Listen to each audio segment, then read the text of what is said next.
See even 2028ಕ್ಕೆ ತಯಾರಿ ನಡೆದಿದೆ. BJP ಸರ್ಕಾರ ಬರಬೇಕು ಅನ್ನೋ ಇಚ್ಛೆ ಅಲ್ಲಿದೆ. ಸೊ ಅಂತಿಮವಾಗಿ ಮತದಾರ ಏನು ತೀರ್ಮಾನ ಮಾಡ್ತಾನೋ ಆ ವಾತಾವರಣ ಅಂತೂ ಇದೆ. ಇಷ್ಟು ಸರಿನೂ BJP ಪಕ್ಷ ಯಾವುದೇ ಕಾರಣಕ್ಕೂ ಫುಲ್ ಫ್ಲೆಡ್ಜ್ ಮೆಜಾರಿಟಿ ಬಂದಿಲ್ಲ. ಯಾರೋ ಒಂದಿಷ್ಟು ಜನ ಪಾರ್ಟಿ ಬಿಟ್ಟು ಬಂದರು ಅಥವಾ ಯಾವುದೋ ಸಮ್ಮಿಶ್ರ ಸರ್ಕಾರ ಮಾಡ್ಕೊಂಡ್ವಿ. ಈ ಥರದ ಮೇಲೆ BJP ಸರ್ಕಾರವನ್ನು ಕರ್ನಾಟಕದಲ್ಲಿ ಮಾಡಿದ್ದೀವಿ. 104ವರೆಗೂ ನಾವು ಹೋಗಿದ್ದೀವಿ ಮತ್ತು ಇದು ಮಾಡಿಲ್ಲ. ಸೊ ಈ ಸರಿ ನಮ್ಮ ಎಫರ್ಟ್ ಇರ್ತಕ್ಕಂಥದ್ದು ಆ್ಯಂಟಿ ಇನ್ಕಂಬ್ರೆನ್ಸಿ ಇವಾಗ ಆಡಳಿತ ಪಕ್ಷಕ್ಕೆ ಇರ್ತಕ್ಕಂಥದ್ದನ್ನು ನೋಡಿಕೊಂಡು ಚೇಂಜ್ ಆಫ್ ದ ಲೀಡರ್ಶಿಪ್ಪು ಇವೆಲ್ಲವೂ ಕೂಡ ಸ್ವಾಭಾವಿಕವಾಗಿ ಎಲ್ಲ ಪಾರ್ಟೀಸಲ್ಲೂ ಎಲ್ಲ ಸರ್ಕಾರಗಳಲ್ಲೂ ಸಂದರ್ಭದಲ್ಲೂ ನಡೀತಾ ಇರ್ತದೆ. ಬಟ್ ಬರ್ತಕ್ಕಂಥ 2028ಕ್ಕೆ ರಾಜ್ಯ ಮತ್ತು ರಾಷ್ಟ್ರದ ಆಡಳಿತ ಒಂದೇ ಜೊತೆಗಿರಬೇಕು, ಇದರಲ್ಲಿ ಉದ್ಧಾರ ಆಗುತ್ತೆ ಅನ್ನೋದು ಒಂದು ಭಾವನೆಯಲ್ಲಿದ್ದಾವೆ. ಅದಕ್ಕೆ ಭಾಳಷ್ಟು ಎಕ್ಸಾಂಪಲ್ಸು ನಡೀತಾ ಇದೆ. ಎಲ್ಲೆಲ್ಲಿ ನಮಗೆ ಆ ಥರದ್ದು ನಮಗೆ ದಕ್ಷಿಣ ಭಾರತದಲ್ಲಿ ನಮಗೆ ಇನ್ನೂ ಕೂಡ ಹೋಲ್ಡು ಪೂರ್ಣ ಪ್ರಮಾಣದಲ್ಲಿ BJP ಪಕ್ಷಕ್ಕೆ ಸಿಕ್ಕಿಲ್ಲ. ಕರ್ನಾಟಕ ಒಂದು ಒಳ್ಳೆ ಓಪನಿಂಗ್ ಇದೆ. ಐ ಥಿಂಕ್ 2028ಕ್ಕೆ BJP will come back. ಬಿಡಿದ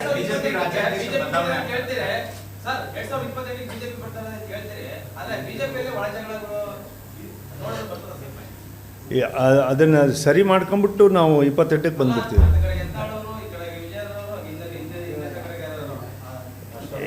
Yatnal ಅವ್ರದ್ದು ನಿನ್ನೆನೇ ಅವ್ರು ಹೇಳ್ಬಿಟ್ರು, ನಾನು BJP ಚಿಹ್ನೆಯಲ್ಲಿ ನಾನು ಬಂದಿದ್ದೀನಿ, ನಾನು BJP ಚಿಹ್ನೆಗೆ ಓಟ್ ಹಾಕ್ತೀನಿ ಅಂತ ಹೇಳ್ಬಿಟ್ಟು ನಿನ್ನೆ ಓಟು ಅವರು ಪ್ರಾಮಾಣಿಕವಾಗಿ ಹಾಕಿದ್ದಾರೆ.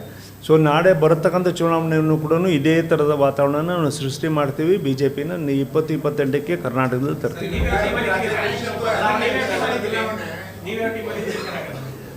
ಯಾವ ಟೀಮಂದ? ನಾನು BJP ಟೀಮಲ್ಲಿದ್ದೀನಿ.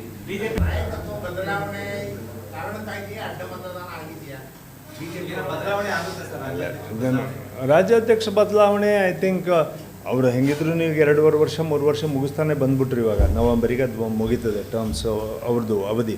ಮತ್ತು ಇಲ್ಲಿವರೆಗೂ ಕೂಡ ಅವರಿಗೆ ಯಾವುದೇ ಥರವಾದ ಅಧಿಕೃತವಾಗಿ ನೀವೇ ಇದು ನಾಮಿನೇಷನ್ ಹಾಕಿ ಅಂತ ಹೇಳ್ಬಿಟ್ಟು ಅವ್ರಿಗೆ ಕೊಟ್ಟಿಲ್ಲ. ಅವ್ರು ನಾಮಿನೇಷನ್ ಹಾಕಿ ನೀವು ಇದನ್ನು ಅಂತ ಹೇಳೋವರೆಗೂ ಕೂಡ ನಮಗೆ ಒಂದು ಆಂತರಿಕವಾಗಿರ್ತಕ್ಕಂಥ ಪ್ರಜಾಪ್ರಭುತ್ವದ ಧ್ವನಿ ಇದೆ. ನೀನು ನಿನ್ನ ಭಾವನೆಗಳನ್ನು ನಿನ್ನ ವಾದವನ್ನು ಮಂಡಿಸ್ಬೋದು ಅಂತೇಳಿ ನಾನು ಆ ವಾದವನ್ನು ನಾನು ಮಂಡಿಸ್ತಾ ಇದ್ದೀವಿ. ಸತತವಾಗಿ 2 ವರ್ಷದಿಂದ ಮಂಡಿಸ್ತಾ ಇದ್ದೀವಿ. ಸೊ ಇವತ್ತಲ್ಲ ನಾಳೆ ಅದಕ್ಕೆ ನಾನಾ ಕಾರಣಗಳಿದ್ದಾವೆ. MP ಎಲೆಕ್ಷನ್ಸಲ್ಲಿ ನಾವು ಕಳ್ಕೊಂಡಿದ್ದೀವಿ. 25 ಇದ್ದಿದ್ದನ್ನು ಈಗ 17ಕ್ಕೆ ಬಂದಿದ್ದೀವಿ.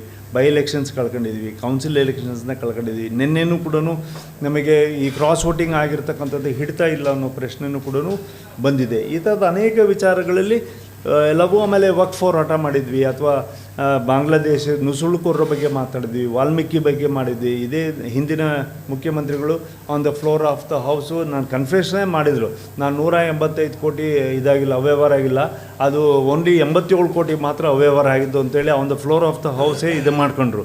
ಅದೇ ರೀತಿಯ ರಾಜಣ್ಣ ಇದೇ ಕೂತಿರ್ತಕ್ಕಂಥ ಮಂತ್ರಿಗಳನ್ನ ನನ್ನ ಮೇಲೆ CD ಮಾಡಿದ್ದಾರೆ ಅಂತೇಳಿ ಅವರು ಮಾಡಿದರು. ಪ್ರತಿಪಕ್ಷಗಳು ನೀವು ಹೇಳಿದಾಗೆ ಈ ಥರ ಕೆಲಸ ಮಾಡಬೇಕಾಗಿರ್ತಕ್ಕಂಥದ್ದನ್ನ ಮಾಡಿಲ್ಲ. ಯಾಕಂದರೆ ನಾವು ಒಬ್ಬ ರಾಜಕೀಯ ಮನೆಯಿಂದ ಬಂದಿರೋದ್ರಿಂದ ನಮ್ಮ ಅಪ್ಪರನ್ನ ನೋಡಿದ್ದೀನಿ.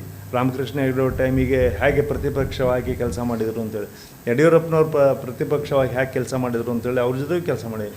ಖರ್ಗೆ ಅವರಿದ್ದಾಗ ಖರ್ಗೆ ಅವ್ರ ಜೊತೆಗೂ ಕೆಲಸ ಮಾಡಿ. ಪ್ರತಿಪಕ್ಷಗಳು ಹೇಗೆ ಕೆಲಸ ಮಾಡ್ತಾವೆ ಅಂದರೆ ಅಗ್ರೆಸಿವ್ ಆಗಿ ಮಾಡ್ತವೆ.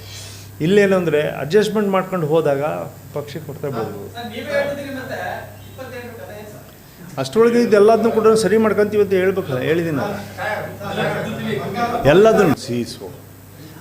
ನಾಯಕತ್ವದ ಬದಲಾವಣೆಗೋಸ್ಕರ ಅಡ್ಡ ಬಂದ ಕೌನ್ಸಿಲಲ್ಲೆಲ್ಲ ಆ ಪ್ಯಾಟ್ರನ್ಸ್ ಆಗೋದಿಲ್ಲ. ಅದು ಜನರಲ್ ಎಲೆಕ್ಷನ್ಸಲ್ಲಿ ನಾಯಕತ್ವದ ಪ್ರಶ್ನೆ ಬರ್ತದೆ. ಕೌನ್ಸಿಲು ಕೊಟ್ಟಿರ್ತಕ್ಕಂಥದ್ದನ್ನು ವಿಪ್ ಅಂತ ಹೇಳ್ಬಿಟ್ಟು ಜಾರಿ ಮಾಡಿದ್ರು ಕೂಡ ವಿಪ್ ಭಾಳ ಕಷ್ಟ ಅದನ್ನು ಪ್ರಿಡಿಕ್ಷನ್ಸ್ ಮಾಡೋದು. ಆಮೇಲೆ ಇಲ್ಲಿ ಯಾರು ಮಾಡಿದ್ದಾರೆ ಎತ್ತು ಮಾಡಿದ್ದಾರೆ ಅನ್ನೋದು ಒಂದು ತನಿಖೆಯಿಂದನೇ ಮಾಡಬೇಕು ಅಂತ ಕೇಳ್ಕೊಂಡಿದ್ದೀವಿ. ಸೊ ತನಿಖೆ ಮಾಡಿಬಿಟ್ಟು ಮಾಡ್ತಾರೆ.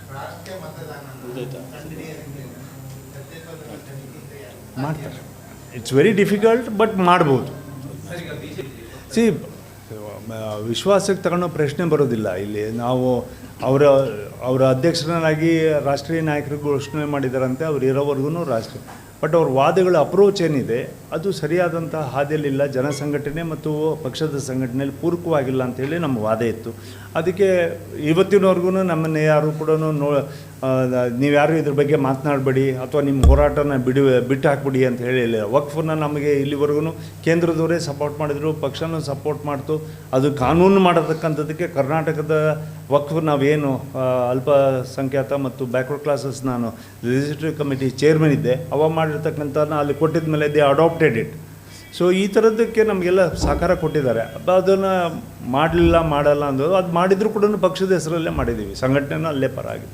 Thank you.